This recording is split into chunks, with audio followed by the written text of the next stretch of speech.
नमस्कार, स्वागत है आपका हर खबर हरियाणा में और मैं हूं आपके साथ सपना दीपक मदेशिया। बुलेटिन का आगाज करेंगे सोनीपत की गोहाना स्थित नई अनाज मंडी में संत कबीर दास जयंती समारोह के अवसर पर राज्य स्तरीय कार्यक्रम का आयोजन किया गया। इस कार्यक्रम में मुख्यमंत्री नायब सिंह सैनी मुख्य अतिथि के तौर पर शिरकत की तो वहीं सीएम सैनी कार्यकर्ताओं ने फूलमालाओं के साथ जोरदार स्वागत किया। कार्यक्रम में राय विधानसभा क्षेत्र से विधायक सोहन लाल बडोली समेत बीजेपी के नेताओं और कार्यकर्ता मौजूद रहे। और देखिए, इस मौके पर मुख्यमंत्री सैनी ने जनसभा को संबोधित करते हुए संत कबीर दास के जीवन पर प्रकाश डाला। कबीर दास जी की ही वाणी है, यह हमें संदेश देती है। परंतु जब मैं देखता हूं कबीर दास जी की इस वाणी को कि समाज के अंदर जो हमारे महापुरुष हैं, आज इस प्रकार के भी लोग जो उन महापुरुषों को आज मैं ये कहना चाहूंगा, दुर्भाग्य से आज भी महापुरुषों के नाम पर राजनीति स्वार्थ की एक ऐसी धारा खड़ा करने का प्रयास किया जा रहा है जो समाज को तोड़ने का प्रयास कर रही है। ऐसे राजनेताओं ने संविधान निर्माता बाबा डॉक्टर भीमराव अंबेडकर जी, जो भारत रत्न के सम्मानित भारत रत्न गौरव डॉक्टर भीमराव अंबेडकर जी के दर्शन को भी नहीं बख्शा है, जिन्होंने हमें देश का संविधान दिया, एक नागरिक के तौर पर सभी को बराबरी का अधिकार दिया। उन्होंने संविधान बदलने का दुष्प्रचार करके ऐसा दिखावा किया कि संविधान को भी बदला जा रहा है। इस प्रकार का दुष्प्रचार, जबकि मैं आज संत कबीर दास जी, आज उनका प्रकाश पर्व आज पूरे हर्षोल्लास के साथ हम सब मना रहे हैं। भाइयों, संविधान कोई एक किताब मात्र नहीं है, बल्कि ये भारत माता की आत्मा है। यदि ये आत्मा बदल दी जाए तो देश बचेगा नहीं। किस प्रकार का ये लोग ये दुष्प्रचार करके लोगों को बरगलाने का काम करते हैं। मुझे ये बताते हुए कि कुछ राजनीतिक दलों को समाज में शांति और विकास नहीं, लेकिन उन्हें चाहिए कलह, उन्हें चाहिए भेदभाव और अशांति। उनको लगता है जितना असंतोष, जितनी अशांति का वातावरण बनाएंगे, उतना उनको राजनीतिक लाभ होगा। इस बात को हमने समझना है, लेकिन सच्चाई यह भी है, ऐसे लोग जमीन से कट चुके हैं। जो लोग समाज के अंदर इस प्रकार का द्वेष की भावनाएं, इस प्रकार का झूठ फैलाने का काम करते हैं, उनके जमीन के ऊपर पैर नहीं है, वो जमीन से कट चुके हैं। इन्हें अंदाजा ही नहीं है कि संत कबीर, महात्मा गांधी व बाबा साहेब को मानने वाले हमारे देश का मूल स्वभाव क्या है, उनको आज तक इस बात के बारे में मालूम नहीं है। कबीर जी ने बिना किसी लाज लिहाज के रूढ़ियों पर सीधा प्रहार किया था। मनुष्य मनुष्य के बीच भेद करने वाली हर व्यवस्था को चुनौती दी थी। जो दबा कुचला था, जो वंचित था, जो शोषण, जिसका शोषण किया जाता था, कबीर उसको सशक्त बनाना चाहते थे। वे उसको याचक बनाकर नहीं, रखना चाहते थे व्यक्ति आगे बढ़े, इन रूढ़ियों से वो आजाद हो। ये कबीर जी की ही एक सोच थी, जिन्होंने इस देश को एक रास्ता दिखाने का काम किया है। मुझे ये भी खुशी है कि हमारी सरकार ने जो संत महापुरुष विचार सम्मान प्रसार समिति बना करके, ये ऐसी सरकार है जिन्होंने इन महापुरुषों को सम्मान देने का काम किया है। मित्रों, भाइयों, मैं आपको बताना चाहता हूं, इतने लंबे समय से देश और प्रदेश के अंदर उन महापुरुषों को, जिन्होंने इस समाज को एक रास्ता दिखाने का काम किया,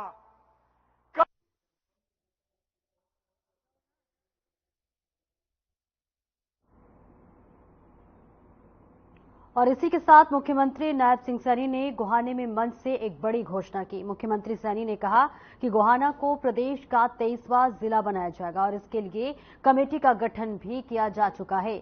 जैसे ही मानक पूरे होंगे वैसे ही गोहाना नया जिला बनाया जाएगा। बनाने की मांग की बात की गई थी, क्योंकि इसके लिए एक कमेटी बनी हुई है। उस कमेटी के अंदर इसका गठन किया गया और उसके अंदर वो भेजा हुआ है। उसके कुछ नॉर्म्स हैं, वो नॉर्म्स कमेटी में जब पूरे हो जाएंगे तो गोहाना को भी अलग जिला बनाने का काम ये हमारी सरकार करेगी।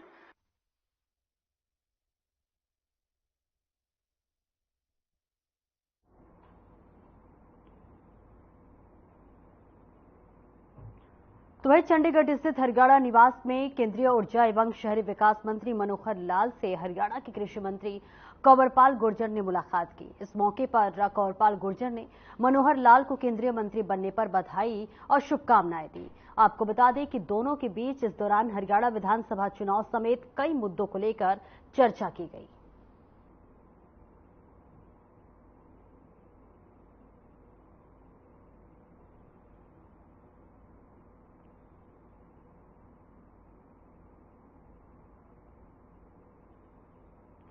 तो वही बीजेपी के राष्ट्रीय सचिव ओपी धनखड़ ने केंद्रीय कृषि और किसान कल्याण मंत्री शिवराज सिंह चौहान से मुलाकात की। आपको बता दें कि शिवराज सिंह चौहान के केंद्रीय मंत्री बनने के बाद से ये पहली मुलाकात थी, जिसमें उन्होंने किसानों और देश से जुड़े कई मुद्दों को लेकर चर्चा की।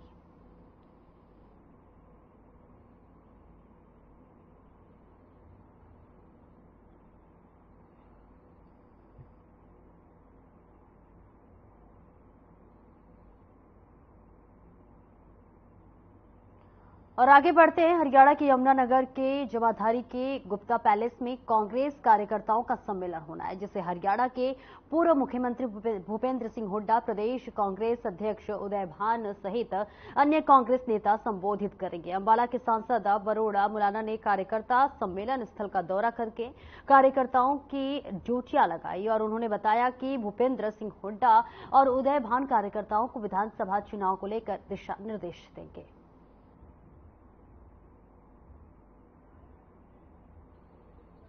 मैं कोई सेलिब्रिटी नहीं हूँ जी, मैं तो एक साधारण सा कार्यकर्ता हूँ कांग्रेस पार्टी का, और उसी में खुश हूँ कि और सब हमारे नेतागण आए हुए हैं, हमारे साथी सब आए हुए हैं और मिलजुल के हम इस कार्यक्रम को जो है सफल बनाएंगे और सबके अंदर उत्साह है।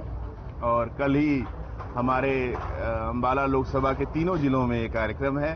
पहला कार्यक्रम अंबाला में है, दूसरा कार्यक्रम यहाँ गुप्ता पैलेस में 2:30 बजे यमुनानगर का हो गया और तीसरा कार्यक्रम पंचकुला में 5:30 बजे रेड बिशप में है। तो वहीं सिरसा लोकसभा सीट से कांग्रेस की नवनिर्वाचित सांसद कुमारी सैलजा ने शनिवार को ओखलाबा में हल्के के कार्यकर्ताओं की बैठक को संबोधित करते हुए कहा कि अब विधानसभा चुनाव जीतने के लिए संघर्ष और कड़ी मेहनत करने का समय आ गया है। उन्होंने आगे कार्यकर्ताओं से कहा कि सभी लोकसभा चुनाव की भांति एकजुट होकर विधानसभा चुनाव के लिए भी मेहनत करें, तभी राज्य में हमारी सरकार बनेगी और आप सभी लोगों की उम्मीदें पूरी होगी। उन्होंने इस दौरान वर्तमान बीजेपी सरकार पर जमकर हमला बोलते हुए कहा कि देखिए, देश में बेरोजगारी बढ़ रही है और इसी के साथ जीएसटी भी आड़ में व्यवस्था खत्म कर दिए गए हैं। तो वहीं बीजेपी सरकार ने प्लॉटों की रजिस्ट्रियां बंद करके लोगों को परेशान किया है और देखिए, इस काम से जुड़े हजारों लोगों को बेरोजगार कर दिया गया है। उन्होंने आगे कहा कि देखिए, महिलाओं का खास तौर पर धन्यवाद करते हुए उन्होंने कहा कि महिलाओं को भी अब आगे आना चाहिए, खासतौर से बेटियों को आगे बढ़ने के लिए समान अधिकार अवसर जरूर मिलने चाहिए। और इसी के साथ उन्होंने कहा कि हम कांग्रेस की सरकार बनने पर सभी वर्गों को साथ लेकर चलेंगे, तो वही 36 बिरादरी का सम्मान करेंगे।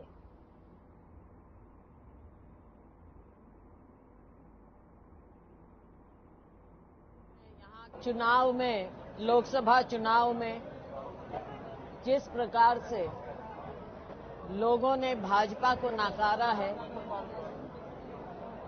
और हमारे हरियाणा में भी लोगों ने साफ तौर पर दिखा दिया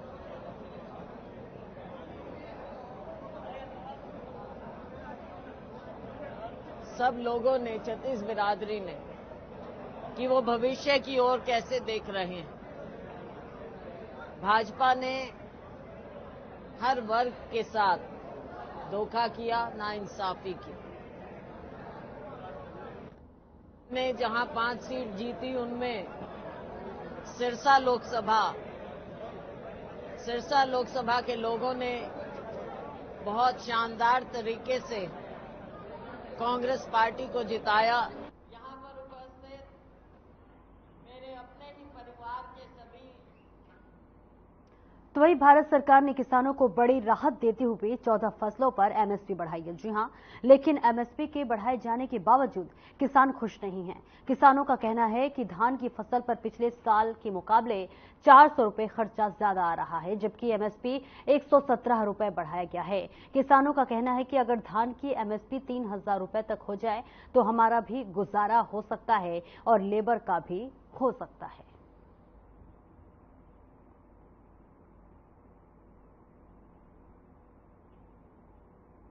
तो है सरकार ने, पर जो जीरी पे कम दई है, जैसे सूरजमुखी पे बिल्कुल ठीक है, मूंगी की दाल पर ठीक है, पर ये एमएसपी दई तो है, ये सरकार उठाती तो है नहीं। जैसे अब के तो उठा ली इन्होंने, पिछले बार इन्होंने हमारी 400 रुपए थी सूरजमुखी, 6000 के पैसे दिए इन्होंने, उसका क्या लाभ है? 400 रुपए पे हमारे रख लिए, वादा किया था फिर नहीं पूरे किया हमारे साथ। अब जो बढ़ाएंगे 117 रुपए वो भी कम है जी, जो जीरी 4000 रुपए लगाई होगी जी एकड़ की। गांव शाहपुर का जी, बलकार सिंह। रेट एमएसपी का जी 117 रुपये बताया, पर वैसे कम है जी बहुत ही, क्यों जी उस पर जान तो लेबर पड़ गई जी। जो पिछले साल 3000 रुपये किला लग रहा था, लेबर ने 4000 रुपये किला कर दिया जी। सारी चीज महंगाई है, खाद महंगा, अब दवाई महंगी जी। 100 उसमें 2000 रुपये का फर्क, 3000 का फर्क पड़ना, लेबर ज्यादा पड़ गई जी, खर्चा ज्यादा है जी। खुश तो है, चलो उनके गवर्नमेंट के क्या जोर है जी, इतना बना दिया, पर कट है जी। कितने होने चाहिए? कम से कम भी 3000 रुपये जीरी बिका, जीरी कणक, फिर उस जिम्मेदार ने थोड़ा बहुत बचा जी। खर्चा बहुत है जिम्मेदार का है जी। महंगाई तो फिर भी मारा लेगा, 20 रुपए किलो का लेगा, 2 रुपए किलो दे रही गवर्नमेंट, तो फ्री में दे रही है। उन्हें महंगाई से क्या फर्क पड़ रहा है जी? तो हमारे पास पूरा 20 रुपए किलो बाई ले रहे हैं यार, 2 रुपए अग्गा दे रहे।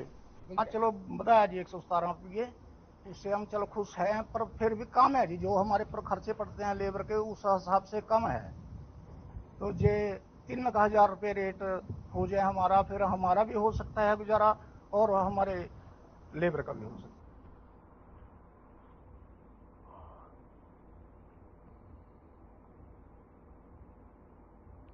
तो एनडीए द्वारा लिए गए फैसले के बाद आज नीट की परीक्षा दोबारा आयोजित की गई, जिसमें ग्रेस मार्क से उत्तीर्ण होने वाले परीक्षार्थी फिर से परीक्षा में शामिल हुए। तो यह परीक्षा को लेकर राजझज्जर में भी 2 सेंटर बनाए गए, जिनमें एक सेंटर राजझज्जर बहादुरगढ़ मार्ग पर स्थित केंद्रीय विद्यालय और दूसरी सेंटर जो है वो पुलिस लाइन में डीएवी स्कूल शामिल था। दोनों ही सेंटरों पर करीब 594 परीक्षार्थी शामिल हुए। इसी के साथ आपको बता दें कि शांतिपूर्ण और कदाचार मुक्त परीक्षा परीक्षा कराने के उद्देश्य से सुरक्षा व्यवस्था के पुख्ता इंतजाम किए गए थे। तो वही परीक्षा गुरु होने से पूर्व जो है जिला उपायुक्त शक्ति सिंह ने दोनों ही परीक्षा केंद्रों का दौरा किया और इस दौरान देखिए उन्होंने सुरक्षा व्यवस्था का जायजा भी लिया और वहां मौजूद प्रशासनिक अधिकारियों और परीक्षा केंद्र को संचालित करने वालों को उचित दिशा निर्देश भी दिए। और इसी के साथ साथ आपको बता दें कि मौके पर जिला उपायुक्त ने कहा कि परीक्षा केंद्र के आसपास धारा 144 लगाई गई है, तो वही बाहरी हस्तक्षेप व प्रवेश पूरी तरह से वर्जित है और कोताही व लापरवाही बरतने वालों के साथ सख्ती से निपटने के पुख्ता इंतजाम भी किए गए हैं। तो वही आपको बता दें कि परीक्षा केंद्र पर परीक्षा देने आए अनेक परीक्षार्थी के चेहरे पर मायूसी व निराशा दिखाई दी। कुछ परीक्षार्थियों का तो कहना यह था कि इस तरह से दोबारा परीक्षा लिया जाना गलत है।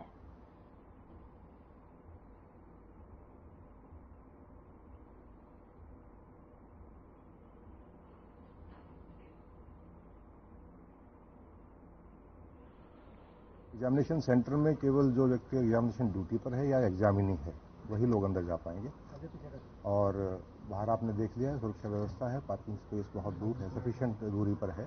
तो जो अभिभावक अगर कोई साथ आते हैं तो पार्किंग तक ही जा पाएंगे, उससे आगे नहीं जाएंगे। एग्जामिनीज के लिए भी कुछ अलग प्रोटोकॉल्स वो एनटीए की प्रोटोकॉल्स हैं, we are only assisting them in law and order.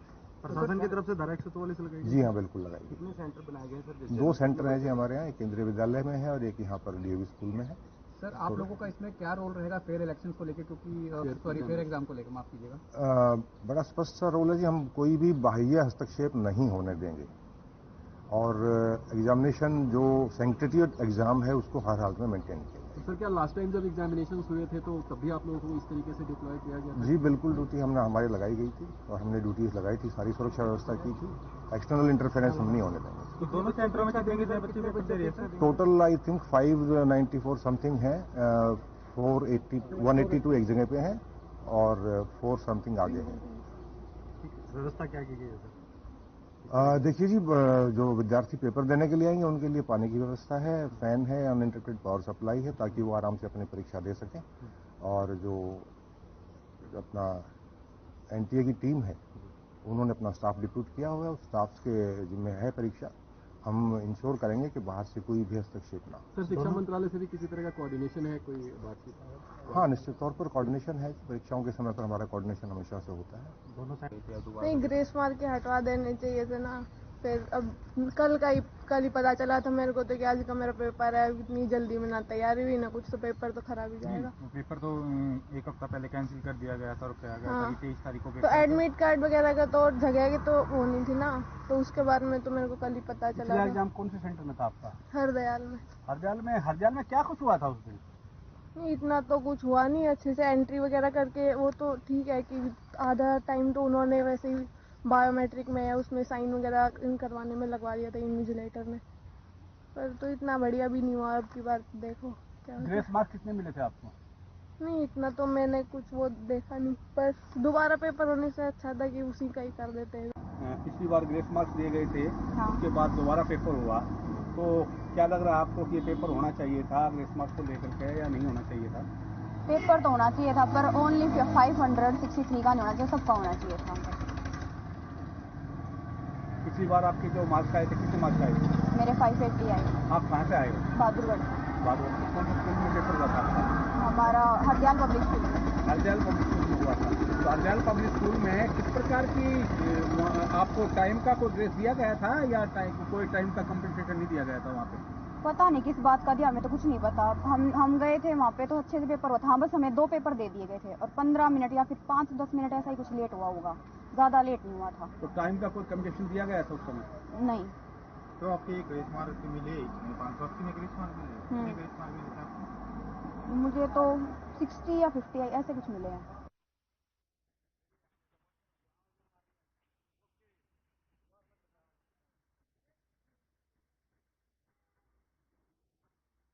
तो वहीं नशे के खिलाफ एनसीबी प्रमुख के निर्देशानुसार में जागरूकता कार्यक्रम किए जा रहे हैं। आपको बता दें, हरियाणा राज्य नारकोटिक्स कंट्रोल ब्यूरो के डॉक्टर अशोक कुमार ने नशे के विरुद्ध जागरूकता कार्यक्रम आयोजित किया। ब्यूरो के जागरूकता कार्यक्रम और पुनर्वास प्रभारी उप निरीक्षक डॉक्टर अशोक कुमार वर्मा ने छात्रों को नशे से दूर रहने के लिए जागरूक करते हुए कहा कि अफीम चरस और हेरोइन, स्मैक, चुट्टा जैसे भयंकर नशे मनुष्य के जीवन में के लिए बहुत ही घातक है और मृत्यु के पथ पर लेकर जाते हैं। उन्होंने कहा कि नशे को ना कहें और जीवन को हाँ कहें।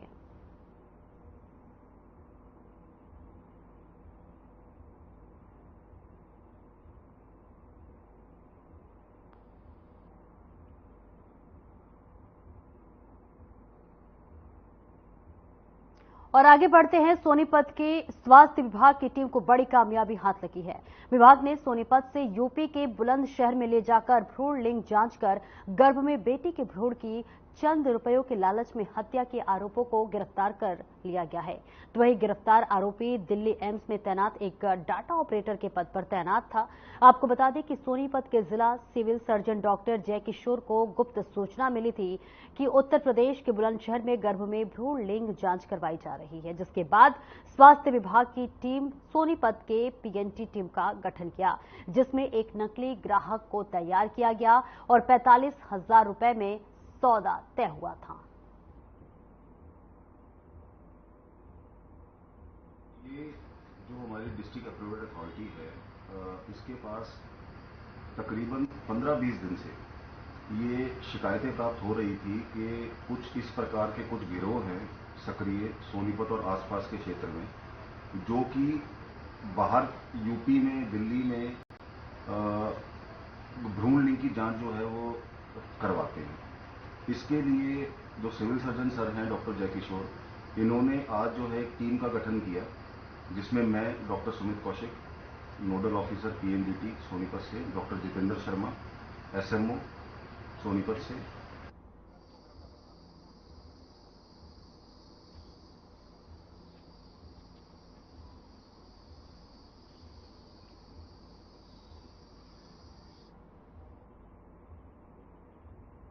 और चलिए आगे बढ़ते हैं। हरियाणा में हुई धान की रोपाई शुरू हो गई है। किसानों ने बताया कि जो सरकार ने 8 घंटे बिजली देने का वादा किया था, लेकिन बिजली नहीं मिल पा रही है। तो वही बिजली 8 घंटे केवल नहीं बल्कि 6 घंटे ही मिल रही है। तो वही बिजली उससे भी कम वोल्टेज और कट लग रहे हैं। बारिश न होने और बिजली कम मिलने की वजह से धान की रोपाई में परेशानी आ रही है।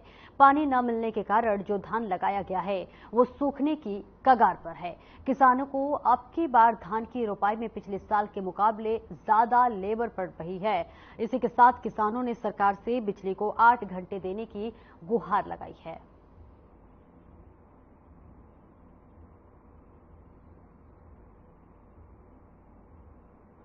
जीरी का सीजन चल रहा है। जीरी में एक तो बिजली की बहुत बड़ी समस्या आ रही है सर। ये देखो अब सूखे खेत पड़े हैं, लाइट पूरे टाइम पर नहीं आ रही। लाइट 8 घंटे जो सरकार का देने का प्रोग्राम है वो 6 घंटे में ही काम हो रहा है, उसमें ट्रिपिंग बहुत है, इसलिए प्रॉब्लम है। काम की कमी तो पूरी हो ही नहीं रही है। सूखे में जीरी लगा रहे हैं, देखो इससे सारे खेत सूखे पड़े हैं। अब इसमें कबाड़ हो जाएगा, फिर इसका 4,000 रुपये कबाड़ पड़ाई का देंगे हम। दवाई काम नहीं कर रही बिना पानी से। तो ये है सबसे बड़ा कारण। तो भगवान के भरोसे है जी, बारिश आएगी तो काम ठीक होगा। अच्छा, वोल्टेज की भी समस्या है। लाइट तो 6 घंटे 5 घंटे 6 घंटे आ रही है, ट्रिपिंग बहुत है। बिजली की शुरुआत होगी, बिजली बहुत घट है जी, ट्रिपा में रही है, वोल्टेज बहुत घट है जी। अच्छा, बरसात होगी फिर तो चलो समस्या थोड़ी कम हो जाएगी। कभी भी कोई देखो पीछे सब सूखी जी लगाई हुई जो लेबर बहुत पड़ रही, 4,000 रुपये किला लगाई पड़ रही जी, और पीछे गेल पड़ी सूख रही। वोल्टेज बहुत घट, वोल्टेज नहीं आ रही। तो फिलहाल पानी बोर चल रहे जी, जो हवा थोड़ा बहुत 8 घंटे लाइट है रही, वोल्टेज कम है रही, वो भी चल दी नहीं, कभी कोई जुट गया कभी कुछ हो गया, लगातार लाइट नहीं रही। लाइट के लिए किसी को बोलो बोलो जी, प्रशासन ने देखो ही बोल रहे भी करा आप करो गई हुई, लाइट बहुत कम है रही, बहुत वोल्टेज बहुत घट है जी। भाई सीजन में पानी छोड़कर हुआ, वैसे तो ड्रिल वाली तो कामयाब है नहीं, उसमें बहुत घास हो जाता है, वो तो कामयाब नहीं है जी। यहाँ वो भी है, यहाँ पर कामयाब होने नहीं है। मेरा शाहपुर का रहने वाला हूँ। जो जीरी लगाई है जी, आप देख सकते हैं 4,000 रुपये किला लुवाई करी जी इसकी, दवाई सब गेर दी, इसमें दोबारा बाणे की नौ उतारी इसकी। अगर 10 दिन बरसात ना हुई ये दोबारा लगानी पड़ेगी। तो लाइट का मारी है जी बहुत, एक बरसात का चक्कर पड़ रहा है जी, मतलब 2-3 कारण ये हो रहे हैं जी हैं। जो लेबर लगा चुकी है वो लेबर कह रही है हमारा साफ करो, हमें जाने दो। अब क्या करें, जो पैसे अब आए हैं।